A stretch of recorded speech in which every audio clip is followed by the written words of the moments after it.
everyone, welcome back to another video of this channel। आज की video में हम डिस्कस करने वाले हैं CSIR नेट जून 2012 के पेपर को और आज की जो हमारी सेक्शन होने वाली है वो है कैलकुलस ऑफ वेरिएशन। तो चलिए स्टार्ट करते हैं आज की वीडियो को।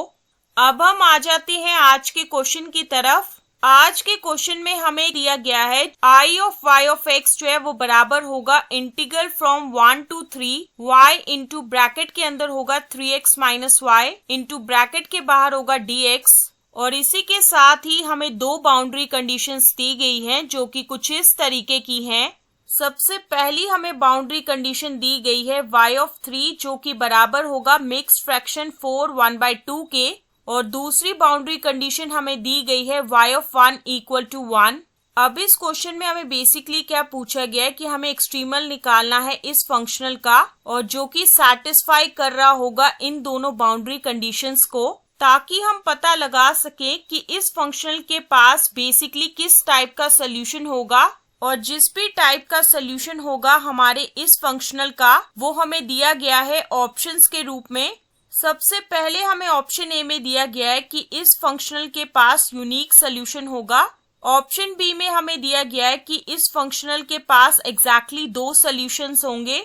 ऑप्शन सी में हमें दिया गया है कि इस फंक्शनल के पास इनफाइनाइट नंबर ऑफ सोल्यूशंस होंगे। और last but not the least हमें ऑप्शन डी में दिया गया है कि इस फंक्शनल के पास कोई भी सोल्यूशन नहीं होगा। तो इस क्वेश्चन में बेसिकली क्या है कि हमें चार ऑप्शंस दिए गए हैं और हमें बताना है कि इन चारों में से करेक्ट आंसर क्या होगा। और क्योंकि ये क्वेश्चन जो है वो हमें पूछा गया है पार्ट बी की सेक्शन के अंदर, तो इसका मतलब ये है कि इसमें केवल एक ही ऑप्शन जो है वो बिल्कुल सही होगा और बाकी के ऑप्शंस जो है वो गलत होंगे। तो चलिए डिस्कस करते हैं इस क्वेश्चन के सोल्यूशन के बारे में। जैसा कि आपको पता है कि इस क्वेश्चन में जो है हमें एक फंक्शनल दिया गया है जो कि कुछ इस तरीके का है I of y of x जो है वो बराबर होगा integral from 1 to 3 y into bracket के अंदर होगा 3x minus Y into bracket के बाहर होगा dx। और इसी के साथ ही हमें दो बाउंड्री कंडीशंस दी गई हैं जो कि कुछ इस तरीके की हैं। सबसे पहली बाउंड्री कंडीशन है कि y ऑफ 3 जो है वो बराबर होगा मिक्स्ड फ्रैक्शन 4 1/2 के, जो कि फर्दर बराबर होगा 9/2 के।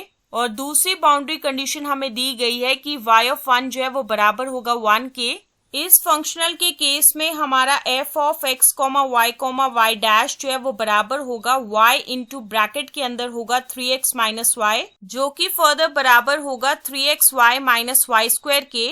जैसा कि हम जानते हैं कि हमारी आयलर इक्वेशन जो है वो कुछ इस तरीके की होती है del f divided by del y minus d by d x of del f divided by del y dash is equal to 0। और अगर हमें इस इक्वेशन को फर्दर सॉल्व करना है तो उसके लिए हमें पता होनी चाहिए values del f divided by del y की और साथ ही साथ del f divided by del y dash की।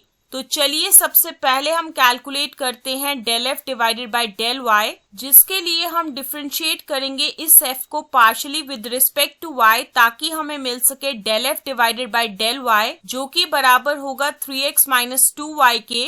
दूसरी चीज हम कैलकुलेट करेंगे del f divided by del y dash, और जिसके लिए हम डिफरेंशिएट करेंगे इस एफ को partially with respect to y dash ताकि हमें मिल सके del f divided by del y dash जो कि बराबर होगा 0 के। और इसके बाद हम सब्स्टिट्यूट करेंगे values del f divided by del y और साथ ही साथ del f divided by del y dash की, ताकि ये हमारी इक्वेशन जो है वो कुछ इस तरीके की बन सके 3x minus 2y minus d by d x of 0 is equal to 0, जो कि फर्दर इस चीज को इम्प्लाई करेगा 3x minus 2y equal to 0 and which further implies that y is equal to होगा 3x डिवाइडेड बाय 2 के। तो यहाँ से हम ये चीज कह पाएंगे कि y of x equal to 3x divided by 2 जो है वो रिक्वायर्ड एक्सट्रीमल होगा हमारे गिवन फंक्शनल का, जिसको देखते ही स्टूडेंट्स को लग रहा होगा कि हमारे गिवन फंक्शनल के पास जो है वो एक यूनिक सोल्यूशन होगा और वो जाते ही ऑप्शन ए को जो है वो टिक कर देंगे, जो कि आंसर नहीं है इस क्वेश्चन का। इस क्वेश्चन को सॉल्व करने से भले ही उन्हें कोई नंबर नहीं मिलेंगे, लेकिन उन्हें नेगेटिव मार्किंग का सामना करना पड़ेगा, जो कि हम नेट के एग्जाम में अफोर्ड नहीं कर सकते हैं, क्योंकि कई बार यही गवाए हुए नंबर हमें नेट या जेआरएफ क्वालिफाई करने से दूर कर सकते हैं। तो जब भी आपको ऐसे क्वेश्चन अगर एग्जाम में दिखे तो इन्हें ध्यान से सॉल्व करें, क्योंकि यही क्वेश्चन जो है वो या तो आपको आर कर सकते हैं या तो पार कर सकते हैं।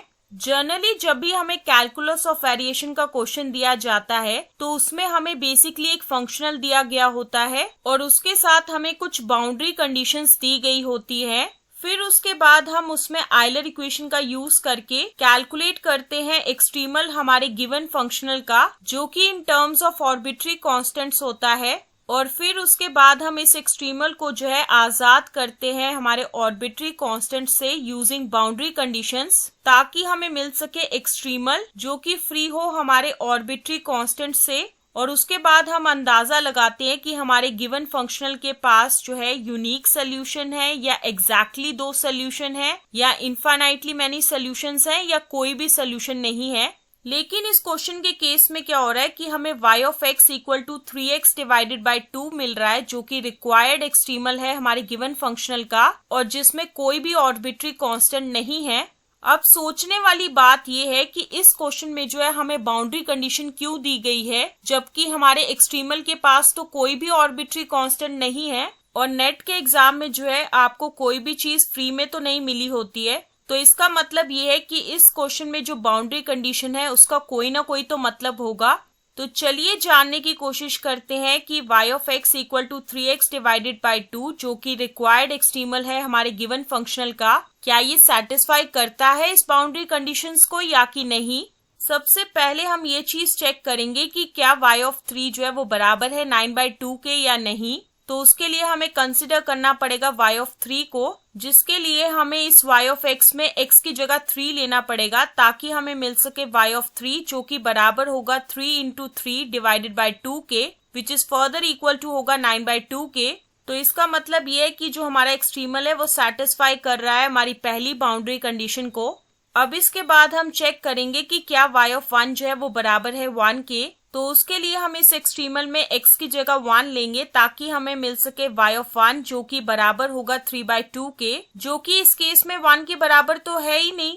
तो इसका मतलब ये है कि हमारा जो एक्सट्रीमल है y of x equal to 3x divided by 2 वो सेटिस्फाई नहीं कर रहा है हमारी boundary condition y of 1 equal to 1 को। तो इसका मतलब ये है कि हमारे गिवन फंक्शनल के पास जो है कोई भी एक्सट्रीमल नहीं होगा और यहाँ से हम ये चीज कह पाएंगे कि हमारा ऑप्शन डी जो है वो बिल्कुल सही होगा और बाकी के सभी ऑप्शंस जो है वो गलत होंगे। So that's why option D will be the answer of this particular question. और इस क्वेश्चन के सोल्यूशन के साथ ही हम एंड करते हैं आज की वीडियो को और मिलेंगे नेक्स्ट वीडियो में नए क्वेश्चन के साथ। So stay tuned for the next video.